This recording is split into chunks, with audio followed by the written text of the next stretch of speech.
Nombre, Mamen Horno, profesión, lingüista, tu lugar favorito, cualquier libro, soy hiperléxica. tu canción preferida, El canto a la libertad de la Bordeta. tu mejor hábito, Creo que despertarme pronto. una cosa que estás aprendiendo, Estoy aprendiendo a decir que no, pero cuesta. un libro que recomiendes Cualquiera de Stefan Zweig, quizá novela de ajedrez. y una frase que te inspire o te defina. Esto también pasará. Hola, soy José Luis Serrano y te doy la bienvenida al podcast EduHacking. Mamen Horno es profesora titular de lingüística en la Universidad de Zaragoza, miembro del grupo de investigación SciLex, lenguaje y cognición, vicedecana de profesorado e innovación docente de la Facultad de Filosofía y Letras de la Universidad de Zaragoza. Es autora del libro Un cerebro lleno de palabras, publicado desde Plataforma Editorial. En la entrevista conversamos sobre algunas de las ideas principales de este libro. Podrás descubrir cómo influye tu diccionario mental en lo que piensas y sientes, ya que las palabras nos influyen en la atención, memoria, entender la realidad o regular las emociones. Con este episodio entenderás que las palabras son útiles en la comunicación, pero influyen probablemente más en nuestro pensamiento.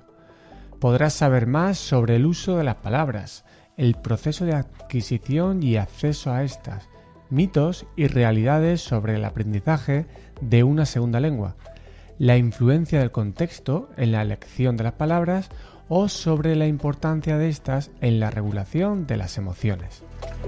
Antes de dar paso a la entrevista, recuerda que puedes seguir todas las novedades de EduHacking y otros recursos que comparto en el canal de Telegram y en mi newsletter mensual. Tienes todos los enlaces en las notas del episodio y en joseluisserrano.net. Y ahora sí, te dejo con Mamen Horno. Hola Mamen, bienvenida al podcast. Muchísimas gracias por aceptar esta invitación y aunque estás aprendiendo a decir que no, pues gracias por no haberme dicho que no a la entrevista. No, muchas gracias a ti porque bueno, es una oportunidad que agradezco mucho, ¿no? Poder hablar tranquilamente con alguien que se ha leído el libro y que se ha interesado por mi investigación. Gracias, de verdad. Nada, a ti es un placer de verdad.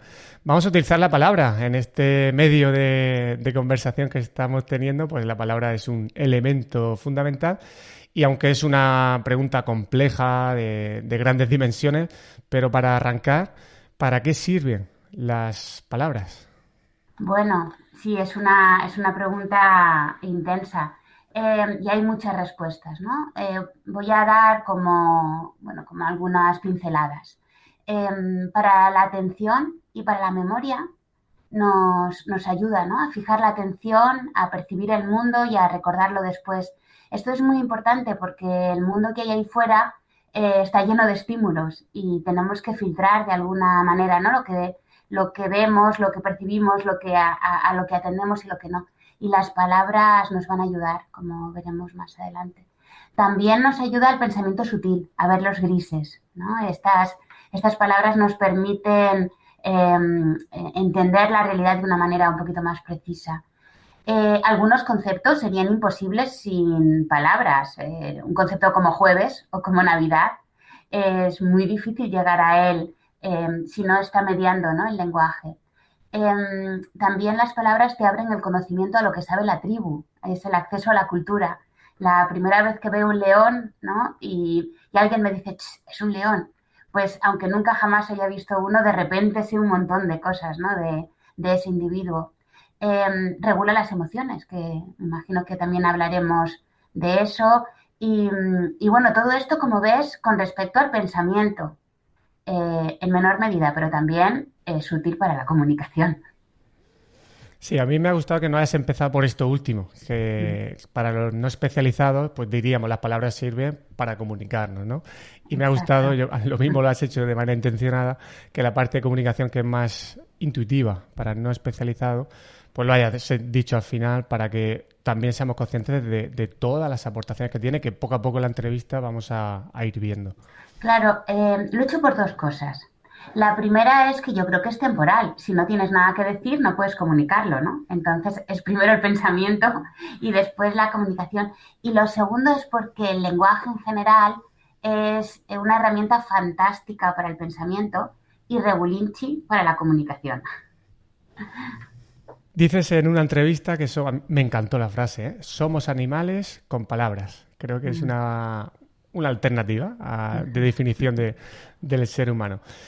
Vamos a ir viendo algún concepto que, insisto, para no especializados, pues al principio nos puede un poco despistar. ¿Qué es el léxico mental? Vale, el léxico mental es el conjunto de palabras que un individuo tiene en su memoria a largo plazo, ¿no? Y con las que puede, pues eso, pensar y comunicarse. Lo que vendría a ser un diccionario mental, ¿no? Eso es, sí. Le llamamos lexicón porque nos gusta utilizar palabras cultas, pero es un diccionario mental. Perfecto. Bueno, si te parece la entrevista, pues a ver lo que va saliendo, ¿no? Unas veces utilizaré diccionarios y Exacto, léxico, ¿vale? sí. ¿Cuántos tenemos? Es decir, si por ejemplo hablamos varios idiomas, ¿tenemos varios diccionarios mentales? Esta es una de las cosas en las que la ciencia, digamos que nos ha sorprendido, ¿no? Porque la intuición es decir, claro, tengo aquí el diccionario de español, aquí el de inglés, pero lo que hemos encontrado en laboratorio es que hay un único lexicón en el que se mezclan todas las palabras de todas las lenguas que conocemos y de todas las variedades que conocemos, ¿no?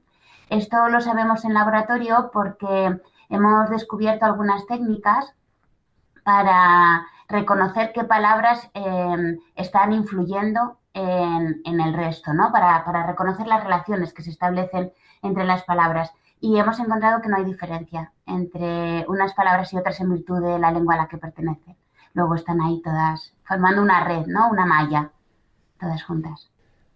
Saber esto, luego hablaremos del tema del aprendizaje de una segunda lengua, pero yo te confieso que cuando leí esto me relajé un poco, como eterno aprendiz de inglés, Mm. me relajé un poco porque entendí varias cosas y me pareció que no era intuitivo lo que contabas, pero tenía mucho sentido al leerlo. Luego veremos el tema del aprendizaje de una segunda lengua. Antes también me gustaría que nos pudieras contar dónde están las palabras, en qué, si están en alguna zona específica Claro, del cerebro o cómo se conectan entre ellas. sí. A ver, las palabras, igual que los recuerdos, no están en ninguna parte, porque los tenemos que recrear cada vez que los llamamos a la conciencia, tenemos que volver a crearlos, ¿no? Y eso lo hacemos a través de circuitos neuronales. Son unos circuitos neuronales que nosotros cuando los activamos nos traen a la conciencia ese recuerdo. Y por eso cada vez que recordamos una cosa lo podemos recordar de forma distinta, ¿no? Entonces, lo primero que quiero poner encima de la mesa es que las palabras como tal no están en ningún sitio, sino la capacidad de recrear las palabras, de llamar a las palabras. Y las neuronas que procesan las palabras tienen relación con su significado. Dependiendo del significado de la palabra que estemos buscando, que estemos llamando, vamos a utilizar una red neuronal u otra. Aparecen por todo el cerebro. A mí me gusta decir que las palabras colonizan todo nuestro cerebro y, como digo, depende del significado. Entonces, si tú quieres traer a la conciencia una palabra de movimiento, vas a utilizar el cortex motor. Si tú quieres traer a la conciencia un objeto visible, pues utilizarás el occipital. Utilizamos aquellas neuronas que utilizaríamos para ejecutar el significado de las palabras. Por eso también me gusta decir que es una simulación de vida. Utilizar el lenguaje, leer, hablar, es una simulación de vida, ¿no? Es como si tuviéramos un videojuego en el cerebro que dice probando, probando, ¿no? Y utiliza las mismas neuronas.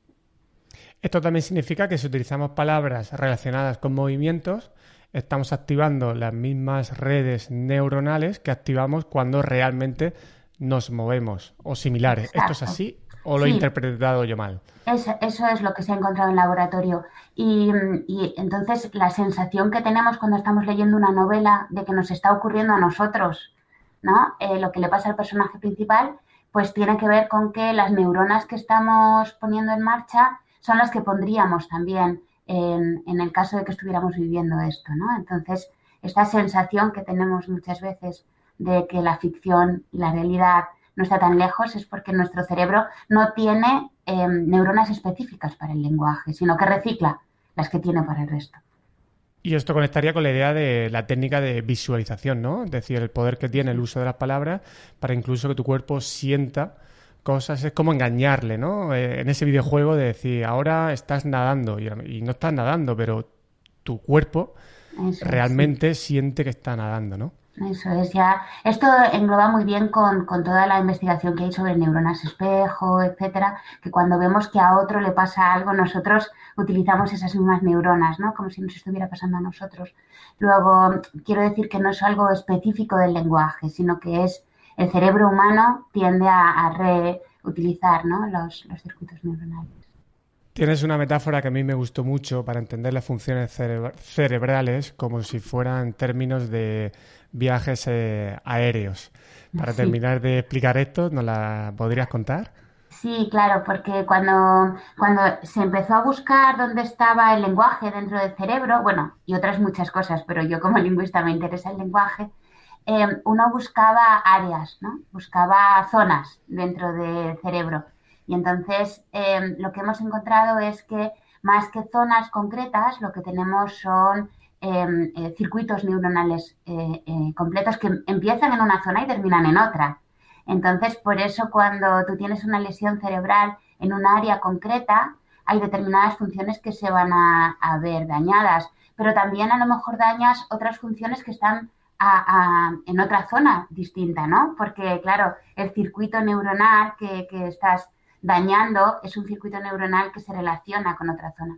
Por eso la metáfora no es mía, lo siento, pero por eso la metáfora del vuelo, ¿no? Que más que el aeropuerto, lo interesante es el propio vuelo, ¿no? De dónde parte el avión y hasta dónde llega.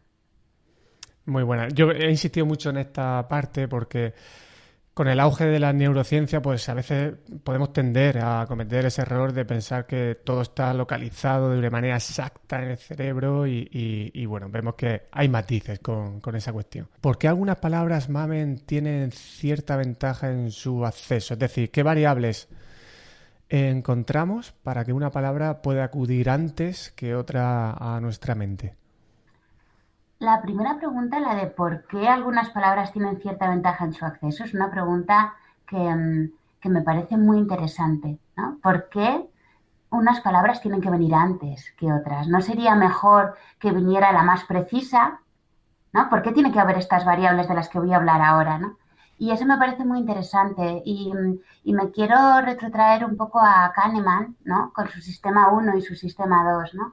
Si nosotros al hablar en tiempo real utilizáramos el sistema 2, bueno, sí, seríamos lentísimos, ya sé, ¿no? Y bueno, voy a recordar, por si acaso no lo tenéis fresco, ¿no? Que Kahneman señala que tenemos dos sistemas de pensamiento. Uno es muy rápido, muy inexacto y es el que utilizamos en el día a día y está lleno de sesgos y de ideas felices. Y el otro es el sistema 2, que es el de la almohada, ¿no? De cuando te quedas pensando pros y contras y reflexionas profundamente, etcétera. Entonces, claro, si nosotros utilizáramos el sistema 2, hablaríamos muy despacio, pero encontraríamos siempre la palabra más precisa. Sin embargo, como utilizamos el sistema 1, porque hablamos en tiempo real y hablamos muy rápido, pues entonces digamos que las variables que deciden qué palabra me va a venir a la consciencia son variables típicas del sistema 1, ¿no? Pues la frecuencia. Las palabras más frecuentes seguro que son las que más me gustan y las que más necesito.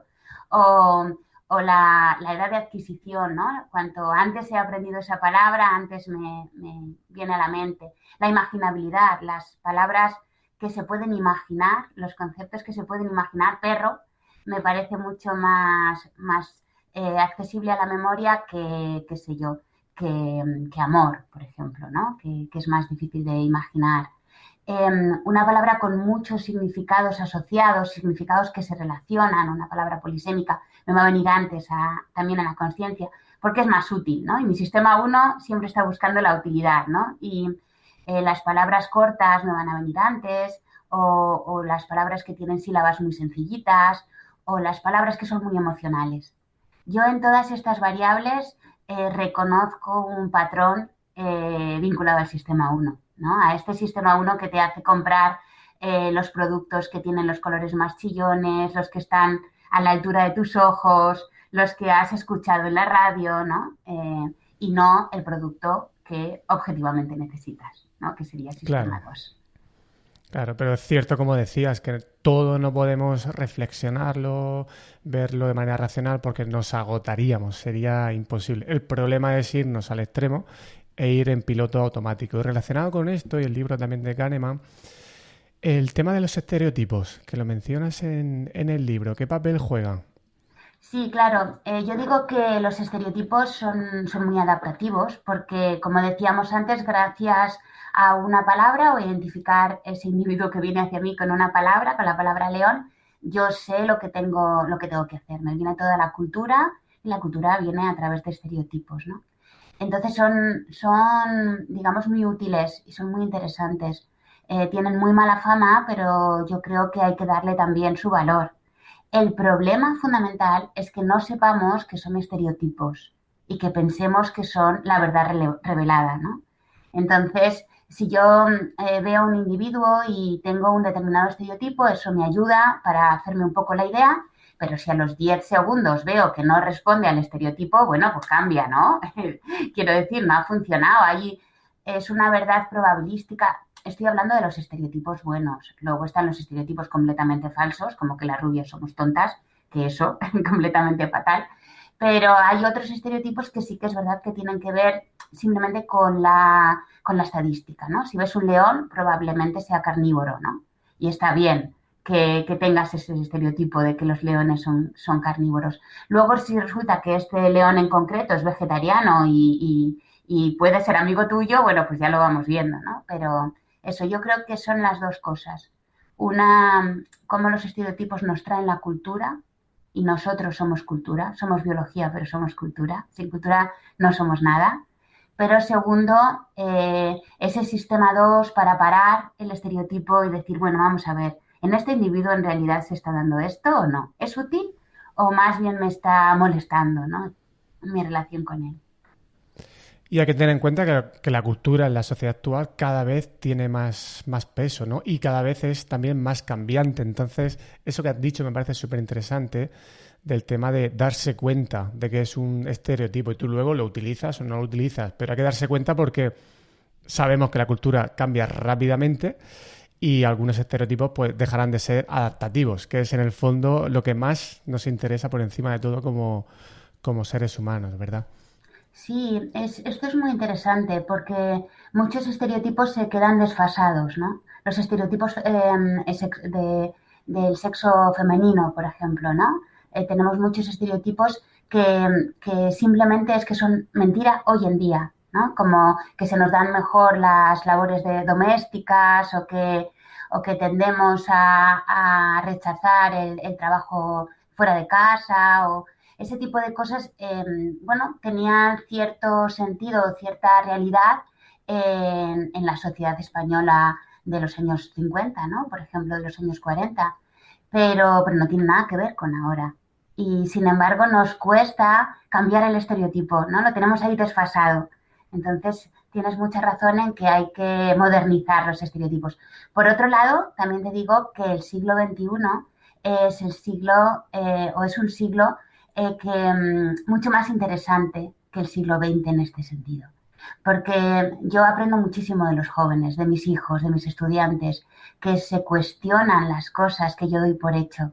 Me encanta estar rodeada de jóvenes porque yo muchas veces no me doy cuenta del estereotipo hasta que un joven me dice, no, pero... Y yo digo, es verdad, ¿no? Es verdad. Me estoy dejando llevar por este estereotipo. Creo que en general siempre los jóvenes tienden a rechazar más los estereotipos que las personas de edad, pero creo que especialmente con estas nuevas generaciones, que lo tienen todo tan claro y que se cuestionan todo, que se buscan a sí mismos más allá de las cajitas que les ofrecemos, ¿no? A mí la verdad es que esa parte del siglo XXI, otras no, pero esa parte me gusta. Posiblemente esa mezcla entre cierta rebeldía propia de la juventud y también la necesidad extrema de tener que adaptarse, pues es una combinación muy, muy ganadora. Y también esto que comentas es interesante porque tendemos siempre a criticar generaciones anteriores de, madre mía, lo que hacían en aquel momento, pero es como decía, los estereotipos en aquel momento Mm, funcionaban. eso Entonces, es. claro, es fácil verlo desde nuestra perspectiva actual, criticar eso, pero es que antes era lo que funcionaba y ya está. Y ahora pues están funcionando otras cosas. Uno de ellos, vamos a ver si es mito o no, pero las mujeres aprendéis mejor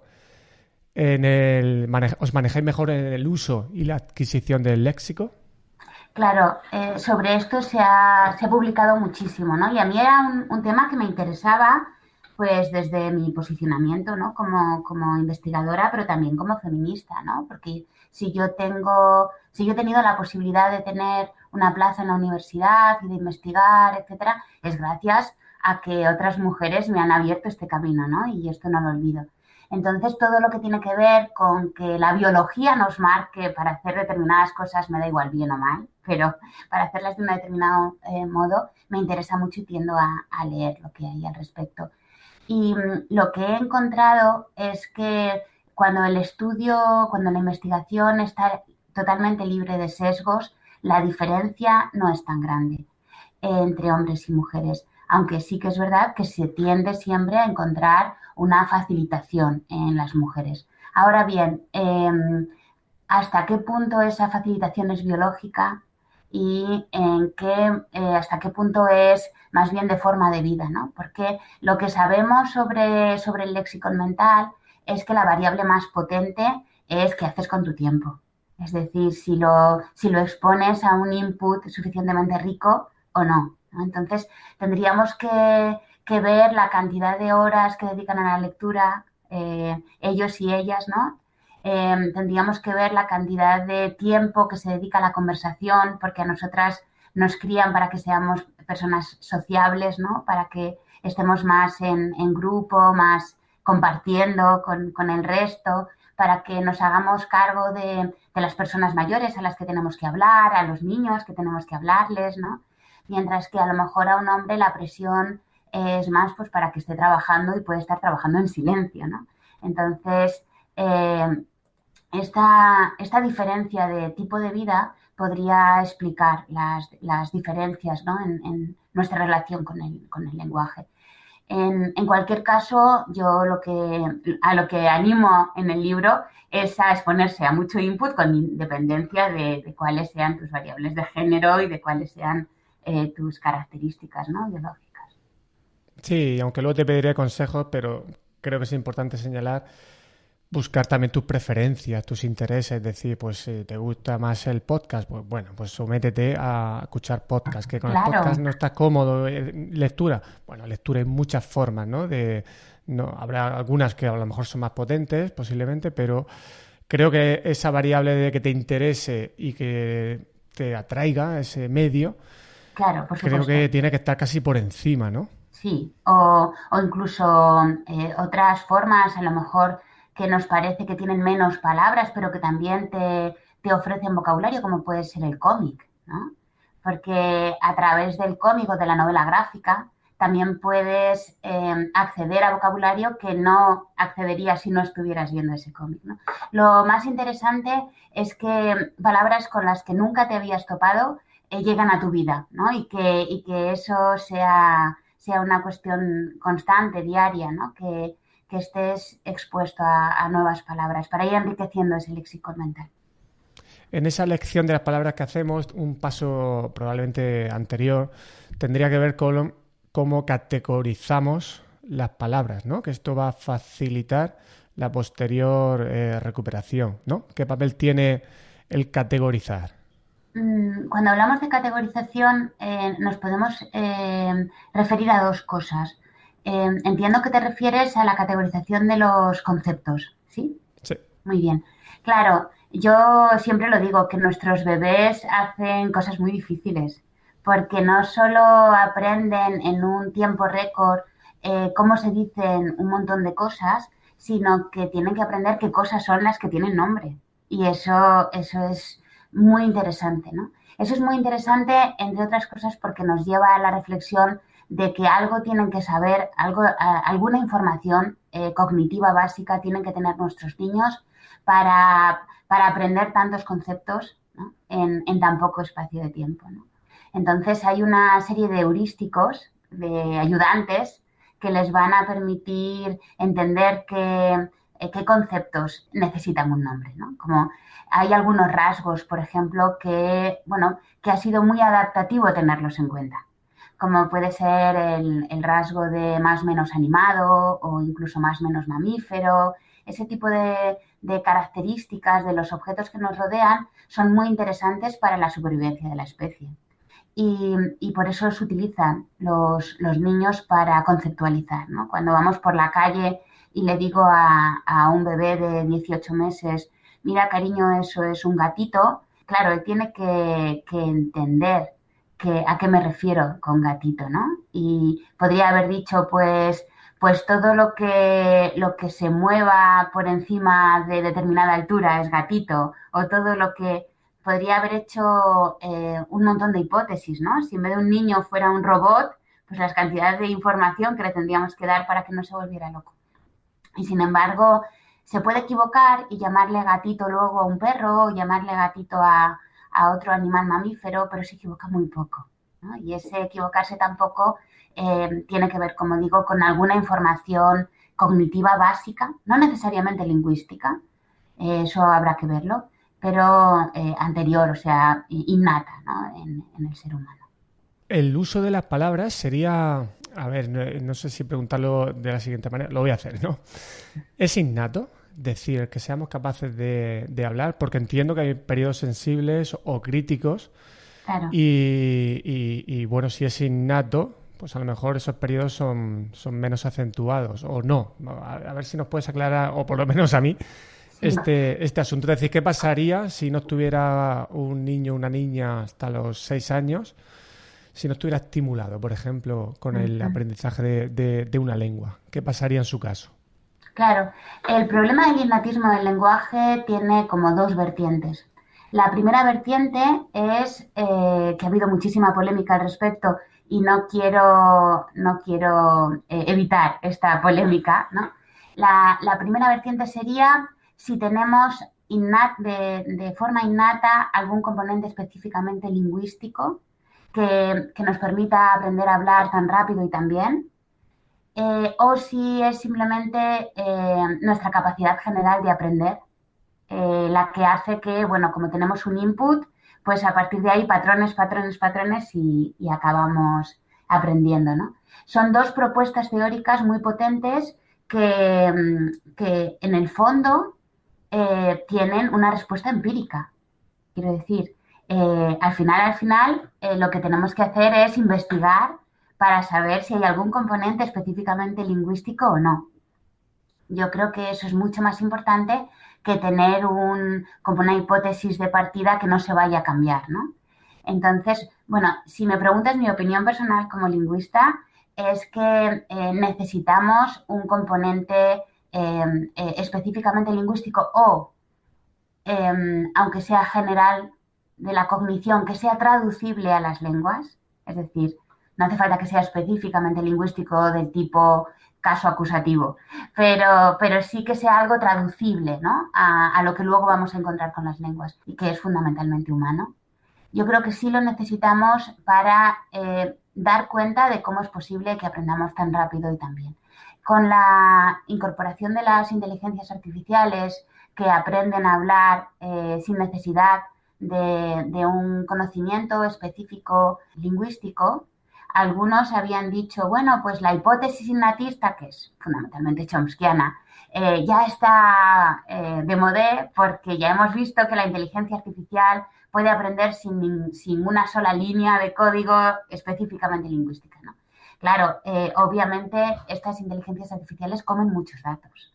Esa gran cantidad de datos que tiene la inteligencia artificial no la tienen nuestros bebés. Luego es algo que nos hace ver que no podemos hacer un paralelismo sobre cómo funciona nuestro cerebro y cómo funciona el de la inteligencia artificial.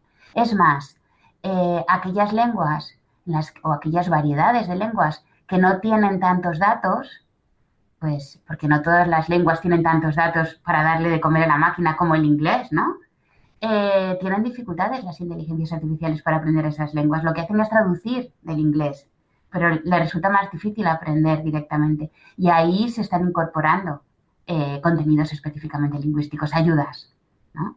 Luego, a mí me da también, porque barro para casa, ¿no? Porque soy lingüista, a mí me da que algo de conocimiento sí tenemos los seres humanos, ¿no? En este conocimiento, en este aprendizaje del lenguaje. La otra vertiente es si el lenguaje humano es un instinto, etcétera, y por lo tanto tenemos un periodo crítico, ¿no? Porque ya sabes que todo lo que es innato se puede relacionar con lo instintivo y entonces podríamos pensar que hay una serie de hitos más o menos en el tiempo, ¿no? Pues que todos los individuos cumplen. Y ahí hay además un periodo crítico rebasado el cual las cosas ya no son las mismas, ¿no? Esto es lo que pasa, por ejemplo, con los patitos, ¿no? Con el instinto que tienen de seguir a su madre cuando pasa por delante de ellos y acaban de salir del cascarón, que es su madre o cualquier otra cosa que en el laboratorio hayamos puesto, ¿no? Porque ya sabes que puede ser un tren chuchú. Cuando ese instinto se cumple, se actualiza antes del periodo crítico, es un instinto muy fuerte y ya puedes poner un petardo que el patito no se mueve, sigue a la madre, ¿no? En cambio, si ese instinto se actualiza una vez superado el periodo de adquisición, el periodo crítico, sigue al tren chuchú, a la mamá, a quien sea, pero si le pones un petardo se puede despistar, luego es menos fuerte. Entendiendo cómo funcionan los instintos y el proceso de adquisición, lo llevamos al lenguaje y lo que ocurre cuando un niño no tiene input alrededor, obviamente es que no habla, ¿no? Los antiguos decían, ¿qué lengua hablaría? ¿El sánscrito, el hebreo, la lengua de los dioses? Pues no, es mucho más mundano, no habla nada. Pero si después le permiten tener ese acceso a una lengua natural, como puede ser, por ejemplo, una lengua de signos, va a aprender la lengua de signos, pero la va a aprender con la sensación de estar hablando una lengua extranjera. Es decir, esa confianza que tenemos los hablantes nativos, esa falta de error que tenemos los hablantes nativos en determinadas cosas, como por ejemplo el género, ¿no? Que los niños alemanes no se equivoquen con el género es una cosa que da mucha rabia y mucha envidia. Pues esa seguridad y esa falta de error no la tendrá una persona o vemos que no la tiene una persona que aprende una lengua superado el proceso de adquisición. Por eso, en cierta medida, esta evidencia vuelve otra vez a pensar que algo de conocimiento innato hay, que más allá del aprendizaje, ¿no? Que hablar una lengua no es lo mismo que montar en bici, que es otra cosa. Yo creo que detrás siempre está el eterno debate de genética, ambiente, y ver incluso cómo el ambiente activa la genética con esa ciencia de epigenética. Yo creo que al final es un debate que no va a ser de blanco o negro, probablemente, claro, como en tantas áreas de conocimiento. Has mencionado el tema de la lengua de signos. En los casos de los niños y las niñas que, sobre todo pues en los primeros años, por lo que sea, no pueden hablar, ¿por qué es tan importante que aprendan esta lengua de signos como su lengua materna, por así decirlo? La importancia de la lengua materna en el desarrollo del bebé, ¿no? Es fundamental. Como hemos visto antes, le sirve de filtro al bebé para saber en qué se tiene que fijar, cuáles son los conceptos básicos, etcétera. Un bebé sin lengua materna puede pensar, desde luego que sí. Tenemos casos de personas que no han accedido a una lengua materna y que han tenido una vida en sociedad, ¿no? Pero no tener una lengua materna les quita muchas cosas. Y les quita tanto del tipo de pensamientos que pueden tener, como decíamos antes, cómo va a entender un concepto como jueves o como Navidad o como cumpleaños si no le estamos dando una lengua materna, ¿no? Como de comunicación, ¿no? Un bebé que no tenga una lengua materna va a ser muy difícil que se comunique y que se relacione con sus pares cuando cuando llegue al jardín de infancia, ¿no? Luego, una lengua materna es fundamental para la cognición, para la socialización, para que sea uno más de la tribu, ¿no? Que decíamos antes. Entonces, si tenemos un bebé que por un problema, por ejemplo, de audición, no puede acceder a una lengua oral, al menos de momento, hasta bueno, pueda haber un implante en su caso o lo que sea, no se puede esperar a los 5 años a que ya tendrá acceso a la lengua materna cuando tenga 5 años. No se puede hacer esto porque le estamos privando de toda esa relación, ya digo, no solo con la lengua y con el pensamiento, sino también con sus pares, con el resto de niños, con el resto de la sociedad, en los años más importantes de su desarrollo, ¿no? Entonces, ¿por qué normalmente las familias que tienen un bebé con problemas de audición se esperan a que tenga acceso a la lengua oral y no le ponen en contacto con una lengua de signos? Pues porque hay mucho desconocimiento y hay muchos mitos. El primer mito es un mito en torno al bilingüismo, al multilingüismo. Parece que aprender varias lenguas no es lo natural, ¿no? Como si lo natural fuera aprender solo una. Entonces vamos a esperar a que llegue a la lengua oral porque a ver si esto le va a perturbar, ¿no? Hay un problema general de desconocimiento de lo que es el multilingüismo y no solo pasa en este caso, sino también me vienen muchos abuelos que sus nietos son bilingües y que les está costando hablar, que van a hablar más tarde y les tenemos que tranquilizar que el multilingüismo es buenísimo y aunque retrase el proceso de adquisición, a medio plazo los beneficios son muchísimo mayores, ¿no? Bueno, pues ahí hay este componente. Hay otro componente también muy importante de desconocimiento de lo que es una lengua de signos. Hay mucha gente que piensa que una lengua de signos es algo distinto, completamente distinto a una lengua oral, cuando en realidad se trata de lo mismo, absolutamente. En vez de mandar nuestra corteza motora, en vez de mandar órdenes a nuestro aparato fonador, se lo manda a nuestra mano, ¿no? Pero todo lo demás, la fonología, la morfología, la sintaxis, la semántica, todo lo demás es idéntico, porque es la instación, la actualización de la misma capacidad del lenguaje, ¿no? Luego, claro, tendríamos como que divulgar a la sociedad que una lengua de signos es de la misma naturaleza que una lengua oral. Y entonces yo creo que se quitaría ese miedo que tienen las familias y también algunos médicos de que si aprende lengua de signos luego tendrá problemas con la lengua oral. Obviamente no, porque tener una lengua materna luego lo que te va a permitir es aprender mejor una segunda lengua, ¿no? Luego es todo lo contrario. Los niños que tienen dificultades auditivas deberían ser expuestos simplemente a personas que estuvieran comunicándose en lengua de signos. No necesitan un profesor, igual que no necesitan un profesor de lengua oral, ¿no? Simplemente necesitan exposición.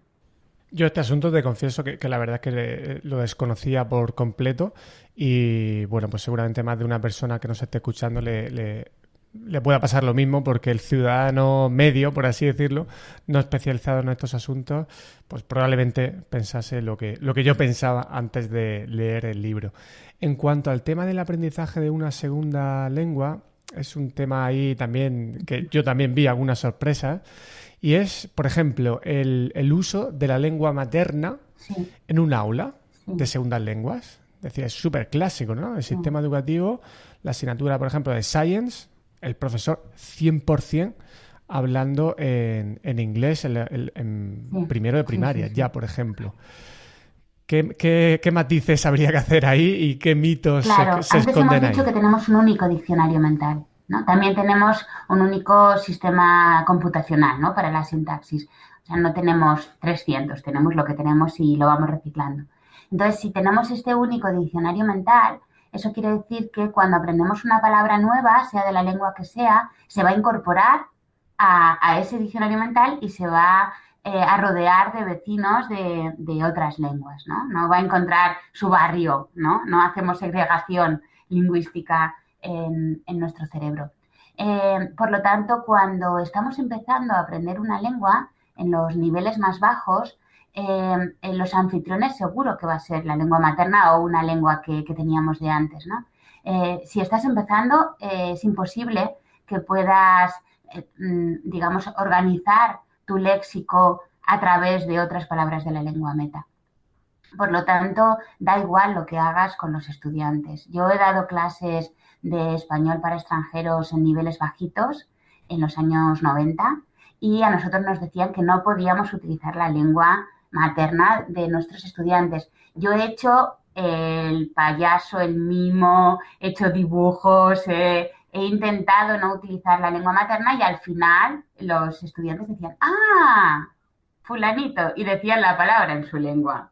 Y entonces era una sensación muy, muy frustrante, ¿no? De decir, bueno, yo he intentado no decir esa palabra porque a mí me han enseñado que es mejor no utilizar tu lengua materna y después de haber hecho todo el esfuerzo que he hecho, a ti lo único que se te ocurre es decir tu palabra en tu lengua materna, pues sí, porque es lo que van a hacer los estudiantes en sus primeros niveles, quieras o no quieras. Por lo tanto, si no puedes con tu enemigo, alíate a él, ¿no? Entonces, la lengua materna en la enseñanza de segundas lenguas en los niveles bajos es fundamental y nos va a ayudar a hacer de anfitrión a esas nuevas palabras. Además, en los niveles más bajos lo que queremos es que aprendan cuantas más palabras mejor, porque son los ladrillos, ¿no? Para empezar a hablar. Otra cosa es cuando ya estamos en un proficiency, ¿no? Cuando ya estamos en un nivel avanzado. En estos niveles avanzados, en lo que tenemos que ayudar los profesores fundamentalmente es en el que el estudiante sea capaz de aislar las palabras de la lengua meta y de utilizarlas de forma aislada, ¿no? Como inhiban la lengua materna y sean capaces de utilizar la lengua meta. Y claro, en ese sentido me parece muy interesante sacar la lengua materna del aula cuando estás en un B2 o en un C1. Ahí me parece fundamental, porque lo que tienes precisamente es que ayudar a inhibir la lengua materna, que está ahí siempre en todas partes, ¿no? Vamos a ayudar a que esa lengua materna se quede tranquila en casa, ¿no? Y que salgan todas las demás. Pero una vez que ya tienes suficiente capacidad, competencia lingüística como para poder hacer esto, ¿no? Otra cosa distinta es lo que has mencionado del AICLE, ¿no? De dar ciencias, por ejemplo, en una segunda lengua. Ahí, bueno, yo lo he sufrido como mamá, sufridora, y creo que es muy importante que los contenidos básicos estén en lengua materna, para que todos los niños, con independencia de su competencia lingüística en segundas lenguas, tengan un nivel de la asignatura claro, ¿no? Y luego también es importante que no se centre el profesor en la adquisición del léxico, porque la adquisición del léxico dura toda la vida. Yo tenía a mis pobres hijos aprendiéndose todos y cada uno de los huesos del cuerpo en alemán, y no es necesario.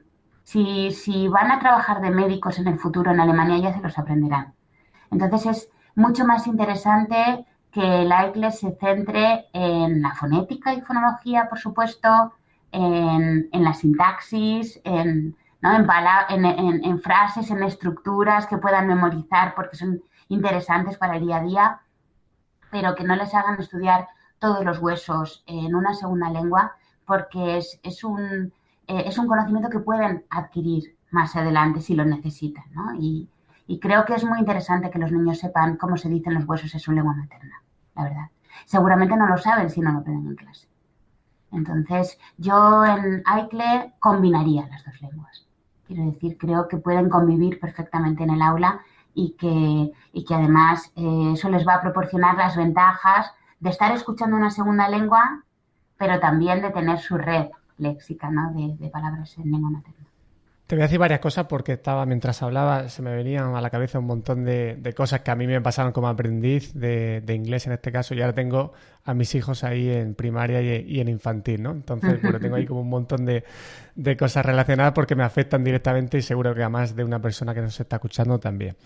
Entonces, podríamos entender que el aprender léxico, el aprender esas palabras es interesante, pero que intentar que esas palabras sean como las más esenciales para empezar a aprender un segundo idioma, ¿verdad? Es decir, pues identificar las que más se repiten o los verbos clave, ¿no? Entonces, claro, luego, si hacemos Science, precisamente, es una asignatura que no nos va a dar juego quizá tanto a eso, ¿no? O sea, no sería... No sería la asignatura que yo elegiría.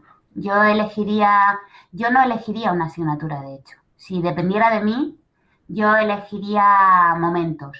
Mis alumnos, o sea, mis hijos fueron alumnos de un colegio público que tenía un sistema de bilingüismo en alemán, como te decía antes, y en infantil me parecía perfecto, porque en infantil unos días iba a la chica alemana, unos días iba a la hora de los rincones, otras veces iba a la hora del patio, otras veces iba, y entonces ellos iban aprendiendo léxico, estructuras, se iban familiarizando con los sonidos en distintos elementos, ¿no? Pero otras veces los rincones se hacían en español y otras veces en el comedor estábamos en español. Era un aprendizaje realmente bilingüe.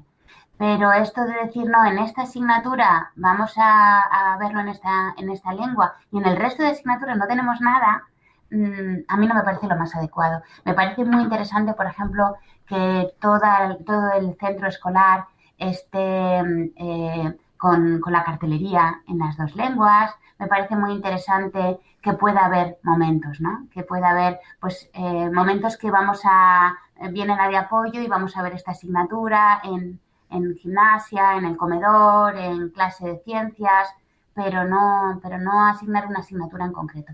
Y si tuviera que asignar una asignatura en concreto, sería alguna que no tuviera un léxico demasiado especializado y necesario, ¿no? Por ejemplo, el problema que le veo a hacer ciencias en una segunda lengua es ese, que luego al final no tienes el léxico en tu propia lengua, ¿no?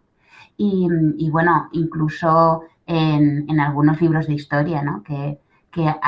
De cuestiones fundamentales, la corona de Aragón, etcétera, que lo decían también en inglés y que es un poco extraño, ¿no? Entonces, yo creo que tendría que basarse la ICLE en las buenísimas investigaciones que hay al respecto, ¿no? Y que los políticos, pues, que se tomaran un tiempo como de reflexión y de lectura o que se asesoraran bien, porque hay mucho estudiado y mucho investigado. No tenemos que partir de cero, de hacer ensayo-error con nuestros hijos, ¿no? Sino que hay mucha literatura científica detrás. Excelente sugerencia. No sé si llegará a quien tiene que llegar, pero Eso bueno, a es. base de insistir es posible que alguna vez llegue esta idea. Entiendo, por lo tanto, que esta estrategia clásica de cuando uno está aprendiendo ese idioma y busca en el diccionario, pues la palabra, lo que mejor le viene en ese momento es ver la traducción Sí. en español. Y otra estrategia es intentar ver esa palabra a qué otra palabra se parece en Eso su es, lengua sí. materna, en este caso que puede ser el español. Y luego, más adelante, ya sí, esta clásica estrategia de no, coge un diccionario en el que el significado esté Ujú. todo en inglés. También por evitar esa frustración que lo has comentado, porque al final se frustra el docente porque ven que no aprende los contenidos de la asignatura, pero es que el alumno sufre porque ni todavía domina la segunda lengua ni Claro, tampoco está sí. aprendiendo. Los profesores tienen que ser conscientes de cómo se produce, ¿no? Esta adquisición del léxico. Entonces, hemos dicho que en un primer momento lo que vamos a hacer es buscar un anfitrión. Entonces, ¿qué significa poner? Y por mucho que hagas el payaso, al final te van a decir, ah, to put. Muy bien, pues to put. Lo que pasa es que, claro, cuando uno reconoce un anfitrión, generaliza todas las características de tu anfitrión en lengua materna para la nueva palabra, ¿no? Entonces, claro, podemos llegar a decir to put the music, ¿no? Poner la música. Y entonces creo que es interesante a la vez que incorporas la lengua materna que se vayan viendo las diferencias. Mira, es como poner, pero no en esta expresión. Es como poner, pero cuidado porque, o abusar, por ejemplo, ¿no? Abusar es como abuse. Pero dices, sí, pero cuidado porque lleva una D, abusar de. No es abusar algo, sino abusar de, ¿no? Entonces, a la vez, si la palabra materna la incorpora un docente, la puede incorporar con peros, con cuidados, ¿sabes? Con cuidado el suelo mojado. En cambio, si nosotros nos dedicamos a dejar la lengua materna fuera, tampoco le estamos ayudando en ese proceso de concienciación vale, es como eso, pero no. ¿No? Es como eso, pero con estas Entonces yo creo que es muy interesante meter la lengua materna no solo porque facilita, sino porque hay determinadas cosas en las que puede haber peligros, claramente, ¿no? Peligros de errores que fosilizan, además. Porque si tú has aprendido put the music hasta el final, ¿no?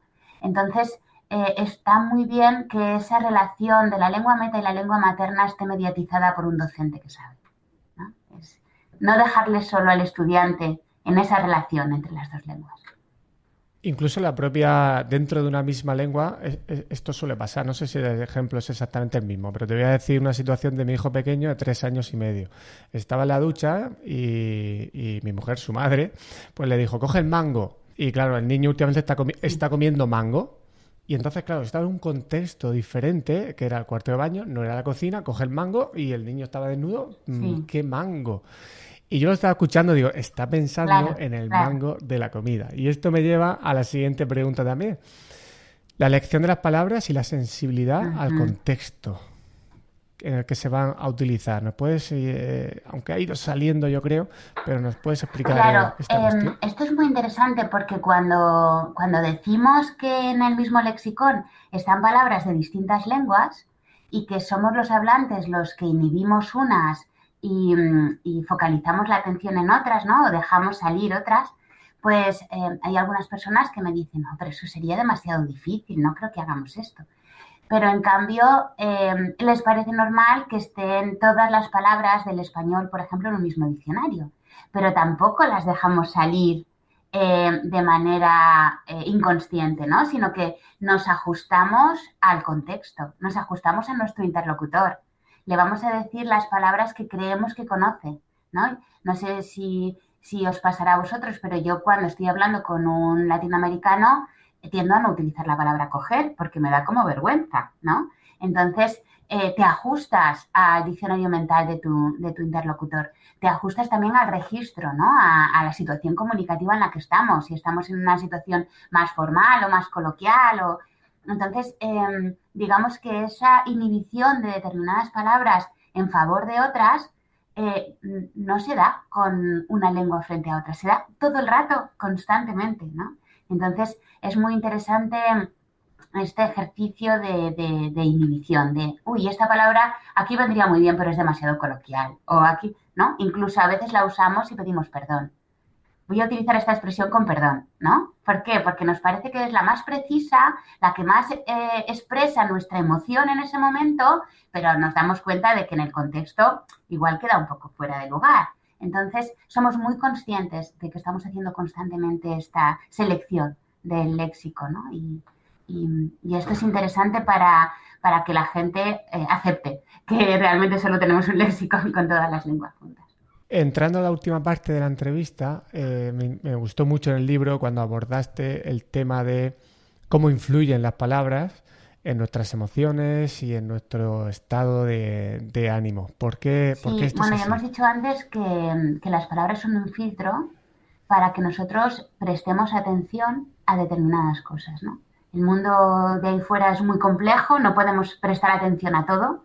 Yo a veces digo que si tuviéramos que prestar atención a todo, nos quedaríamos como un Bambi cuando ve las luces del coche que viene, ¿no? Nos quedaríamos parados y no sabríamos qué decir. Entonces, esta focalización de la atención la hacemos, entre otras cosas, a través de las palabras. Por lo tanto, dependiendo de las palabras que usemos, nos vamos a fijar en una realidad o en otra, ¿no? Y ahí es donde entran esta gestión de las emociones. Porque como sabemos, las emociones no se generan solo con las cosas que vivimos, sino también con cómo entendemos lo que vivimos, ¿no? Una misma situación, un accidente de coche, a una persona le puede generar una emoción muy fuerte y otra la puede vivir con mucha tranquilidad, ¿no? Porque la forma en la que entendemos cognitivamente la situación es a veces más importante incluso para nuestras emociones que la propia situación en sí. Y cómo concebimos estas situaciones es a través del lenguaje, porque somos, bueno, hay personas que piensan más en imágenes que en lenguaje, ¿no? Pero yo me he centrado sobre todo en las personas que como yo tienen una voz interior que no se calla, que no tiene off, y que te va explicando todo lo que estás viviendo, lo que has hecho en el pasado, lo que vas a hacer en el futuro, ¿no? Y está ahí como radiando, ¿no? En este caso, digamos que tendríamos como distintos niveles. Un nivel más bajo serían las palabras concretas que estamos utilizando, que generan una serie de emociones, ¿no? Por ejemplo, de lo que se habla en la terapia racional emotivo-conductual de Ellis, que son las palabras absolutas. Bueno, pues cuando tú utilizas una palabra absoluta como odiar o querer o amar, mejor, ¿no? Estás situándote en el extremo de la escala. Entonces la emoción, brum, ¿no? Va hacia arriba, ¿no? Entonces yo siempre digo que si fuera verdad que todo el mundo te odia, pocas cosas te quedan, ¿no? Pero probablemente no sea verdad que todo el mundo te odie. Tú lo piensas, tú lo vives como si fuera así, pero en realidad lo que pasa es que a algunas personas le caes mal. Eso no es tan grave, ¿no? Entonces, las palabras concretas que usamos nos generan emociones, nos generan indefensión, por ejemplo, ¿no? O nos generan esperanzas si las utilizamos como más suaves, ¿no? Pero más allá de las palabras concretas que usamos, también es importante el relato en general, ¿no? Entonces yo ahí me imagino a cada uno de nosotros con una cámara de cine, ¿no? En el hombro, narrando una historia. Todos sabemos que la misma historia, dependiendo del director del cine, nos puede emocionar, nos puede dejar fríos, nos puede enfadar, nos puede...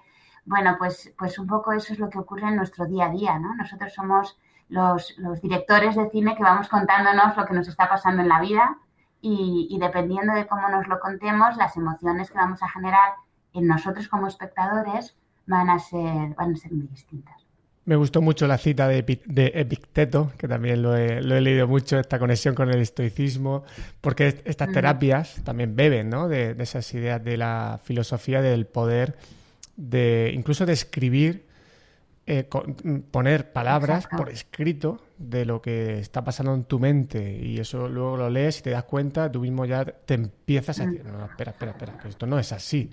Ya dejas ese espacio para ser más Eso es. racional, ¿no? Y es una técnica Sí, muy barata, es sí, eso prácticamente es. gratis escribir y al final pues es algo muy sencillo que tiene un poder bastante fuerte. Yo la época que tengo así, pues esa voz que no calla, como dices, y además no calla con cosas negativas, te pones a escribirlas y tiene Es un efecto, la muy, verdad, claro, es muy muy potente. interesante las creencias que hay detrás de las palabras que usamos, ¿no? Creencias, digamos, muy profundas, ¿no? Y que ahí ya sí que nos vamos a la parte más psicológica o de terapia psicológica más que de lingüística propiamente dicho. Esas creencias profundas que se pueden ver a través de las palabras que usamos y que son realmente las que nos están haciendo daño, ¿no? Creencias como yo no merezco que me quieran, o siempre hago las cosas mal, o ese tipo de cosas. Es que en el fondo yo valgo menos que los demás. Estas creencias que no diríamos nunca de forma explícita, pero que explican otras frases que sí decimos, ¿no? Y que esas frases que sí decimos no las diríamos si no creyéramos en eso. Entonces, yo creo que es muy importante escribir, reflexionar, ¿no? Ver cuáles son las creencias que hay detrás y si son objetivas o no, si son ajustadas a la realidad o no. Hay gente que echa un poco en cara a esta propuesta de cuida con tu relato, etcétera, porque dice, sí, claro, todo es relativo, o sea, si yo tengo una vida súper complicada, ahora tú lo que me estás diciendo aquí es, no, cuéntatelo bien y entonces ya verás y tal, ¿no? Quiero desmentir esto, ¿no? Quiero decir que en realidad lo que hacemos cuando bajamos nuestra emoción es hacernos más capaces de cambiar la realidad, porque la realidad hay que cambiarla y hay que conseguir que los derechos fundamentales nos lleguen a todos, ¿no? Y que tengamos todos una vida digna. Pero no puedes luchar por una vida digna cuando te estás matando a ti mismo con niveles de cortisol muy altos, ¿no? Con una ansiedad generalizada, con un estrés excepcionalmente alto. Luego, bajar un poco la emoción y decir, a ver, no es tan grave como me lo estoy diciendo a mí mismo, o sea que tengo la capacidad de cambiarlo. O sea, pero eso no quiere decir que aceptemos las injusticias ni muchísimo menos, ¿no? es reinterpretar la situación y ver qué se puede aprender, qué ayuda Exacto. tengo que pedir. Un poco te ¿De permite quién ver te esas tienes? soluciones para ser más Eso. ¿De adaptativo. quién te En el fondo tienes es que eso. proteger? Quiero decir que todo eso que te va a llevar a tener una vida más digna, ¿no? Y con menos dificultades, pasa por tener una mente un poquito más clara, ¿no? Y por eso le damos tanta importancia a que el relato sea lo más ajustado posible. Lo que pasa es que sí que es verdad que cuando uno ya está Mm, muy pasado o tiene un nivel de ansiedad muy disparado y estrés, pedirle este ejercicio es cierto que ahí claro, necesita otro tipo de exacto. intervención para bajar esos niveles, pero en Ujú, paralelo trabajar lo otro. Antes de lanzarte la última pregunta, la penúltima que te quiero hacer es, bueno, tienes una actividad de divulgación muy alta, aparte del libro que has publicado, pero tienes ahí dos que te quiero preguntar un poco por ellas. La primera es la del hashtag que ujú. utiliza Twitter para lingüistas, qué fin tiene. Y la segunda también, que has sido, no sé si sigues siendo, coordinadora de selectividad de la prueba de lengua en Aragón.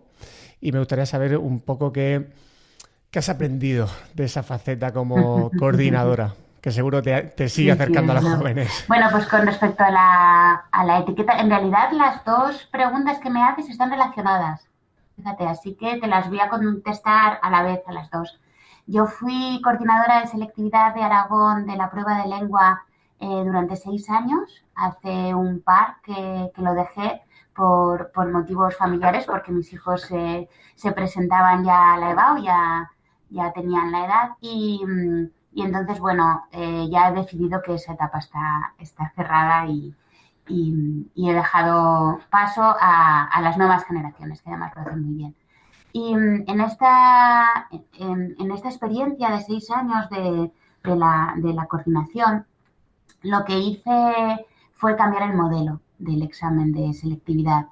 Yo quería tener un modelo más ajustado a consejos que daba Ignacio Bosque, ¿no? Es una figura que para mí es fundamental, primero porque es un sabio, porque es el que más gramática sabe de España, yo creo, ¿no? Es el académico que mejor entiende, yo creo, el lenguaje. Y segundo, porque me parecía que la educación secundaria, por lo menos en lengua española, era mejorable, era francamente mejorable, ¿no? Entonces, Ignacio Bosque tiene muchas publicaciones en las que dice que la docencia de lengua en el aula de secundaria debería ser más reflexiva, menos memorística y más reflexiva. Entonces él decía que el poner la categoría, ¿no? Pues esto es un nombre, o esto es un sujeto, o no puede ser el final del camino, sino el principio. Dice, esto es como si un médico te dijera, tienes amigdalitis y ya está. Ya no te hago nada más porque yo ya te he dicho lo que tienes, ¿no? Que era un poco lo que pasaba en clase de lengua cuando simplemente nos dedicábamos a hacer las cajitas o a etiquetar o a categorizar. Entonces, Ignacio siempre ha dicho que es mejor hacer cosas más pequeñas pero más profundas. Profundizar en el conocimiento del lenguaje, aunque no seas capaz de explicar todas las estructuras del mundo, las más difíciles o un enunciado súper complejo que aparece en un diario o lo que sea. Entonces, yo cambié el modelo de selectividad desde ese punto de vista con preguntas más reflexivas, ¿no? Hicimos una comisión con profesores de secundaria, todos los que quisieron, por correo electrónico, y entonces introdujimos preguntas de tipo ambigüedades pues léxicas o sintácticas o así para que las explicaran, pares mínimos, ¿no? De dos oraciones que eran exactamente igual pero menos una cosita, análisis inverso, hazme una oración que tenga un complemento directo, un no sé qué, bueno. Y los profesores, bueno, hubo de todo. Algunos estaban a favor, otros estaban evidentemente en contra, pero la cuestión es que una de las cosas que más me decían es, mamen, esto está muy bien, pero no tenemos materiales para llevarlo adelante. Y entonces yo les dije, no pasa nada, yo este verano no tengo nada que hacer, me meto en Twitter y os busco ejemplos que podáis utilizar en clase y ponerlos en los exámenes y así. Y entonces yo, como pensaba que iba a ser una cosa que iba a hacer yo conmigo misma y ya está, pues me inventé ese hashtag horroroso porque tiene W, tiene diéresis, tiene de todo, que es lo último que uno utilizaría para triunfar en el mundo del Twitter, ¿no? Twitter para lingüistas, o sea, porque yo pensaba que esto era una cosa mía, simplemente para encontrar luego todos los ejemplos, ¿no? Para no tener que estar buscándolos. Y la cuestión es que gustó, porque hay mucha gente que le gusta esto de los juegos de palabras y como yo los voy categorizando en hilos, y este hilo es de este fenómeno lingüístico y este hilo es de este otro fenómeno lingüístico, y de repente tienes 50 chistes o 50 titulares o lo que sea que te ejemplifican un fenómeno lingüístico concreto, pues la gente se empezó a unir al barco y hay muchísima gente que no tiene nada que ver con nuestra profesión y que me manda ejemplos, todos los días recibo 15, 20 ejemplos y algunos los categorizan. Yo creo que esto es una ambigüedad, no sé cuántas. A veces se confunden, a veces aciertan, pero me parece súper interesante que las personas que no han estudiado filología, que no son lingüistas, que no son traductores, que se interesen hasta el punto de que ven una ambigüedad en un cartel y le hacen una foto y me la mandan y además intentan decir, yo creo que esto tiene que ver con lo que decías de tal, ¿no? Y la verdad es que la experiencia ha sido maravillosa, la comunidad es estupenda y ya somos 10.000, bueno, más de 10.000, ¿no? Los que estamos ahí. Y ahora aquí en Unizar he pedido un proyecto de innovación con el Twitter para lingüistas y la idea es hacer situaciones de aprendizaje a través de estos materiales, ¿no? Y ese es, bueno, el siguiente objetivo. Qué bonito. Bueno, las redes sociales necesitan mucho este tipo de iniciativas, así que te felicito y además estuve curioseando el hashtag y vi también que participaba Toni Solanos, un docente de lengua y tal, y que también entrevisté en el podcast. Lo escuché, digo, mira, sí. Es que es un libro, el de Aula y Jaula, o Jaula, ¿no? Creo que se titula, es muy interesante. La verdad, yo también hice... Sí, yo lo que pasa es que le entrevisté antes de que sacase el libro, entonces, bueno, tendrá que volver a pasar por aquí. Pues celebro estas iniciativas, las pondré en las notas del episodio, también con tu participación en el Observatorio de Innovación Docente de tu Universidad de Zaragoza y también Zaragoza Lingüista. En fin, que tienes ahí varias cosas que pondré todo en las notas del episodio. Y ya para finalizar, en 1 minuto aproximadamente, el mensaje central que lanzarías a la audiencia de lo que hemos ido hablando en la entrevista. Si tuvieras que quedarte con una idea que quieras que quede clara. Yo creo que la idea más potente es que cuiden su léxico mental, ¿no? Y que cuiden tanto tener un input bastante rico alrededor como de las palabras que utilizan para hablar con los demás y para hablar con ellos mismos. Pues muchísimas gracias, Mamen. No, gracias a ti. Además, lo he pasado muy bien, la verdad. Lo celebro. Animo a las personas que lean el libro porque se han quedado muchas cosas de las que no hemos hablado y que igualmente son interesantes. Así que pues espero que vaya bien esta recta de divulgación del libro y otros temas que estés tratando. Muchas gracias por todo. Adiós. Un abrazo.